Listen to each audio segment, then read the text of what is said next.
রব্বুল আলামিন পরিষ্কারভাবে আমাদেরকে জানিয়ে দিতেছেন, ওয়ালিল্লাহি আলান নাসি হিজ্জুল বাইতি মান ইসতাতা ইলাইহি সাবিলা ওয়া মান কাফারা ফা ইন্নাল্লাহা লাগনিয়্যুন আনিল আলামিন।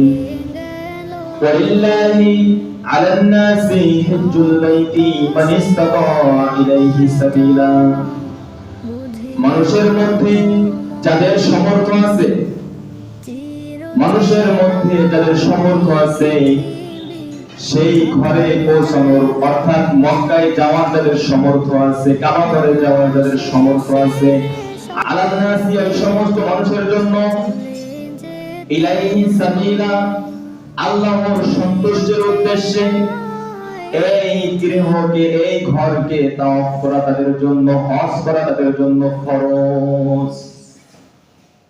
আলোচ্য আয়াতের মধ্যে আল্লাহ পাক রব্বুল আলামিন পরিষ্কারভাবে আমাদেরকে জানিয়ে দিয়েছেন যে মানুষের মধ্যে যাদের কাবা ঘরে পৌঁছানোর সামর্থ্য আছে তাদের উপর আল্লাহর সন্তুষ্টির জন্য এই গৃহে, এই ঘরকে তাওয়াফ করা, হজ করা ফরজ।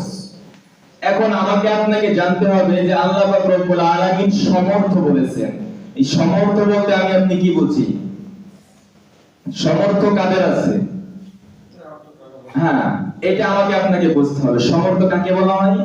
সমর্থ হচ্ছে, অর্থাৎ হজের মৌসুমে যদি কোনো মানুষের কাছে কাবা ঘরে যাওয়া এবং আসার অর্থ থাকে, শুধুমাত্র তাই না, এবং এই কয়েকদিন, যে কয়েকদিন কাবা ঘরে যাবে এবং আসবে, যে কয়টা দিন সে সফরে থাকবে, হজে থাকবে, এই কয়টা দিন তার পারিবারিক স্বাভাবিক খরচ খরচার মতন অর্থ যার কাছে আছে।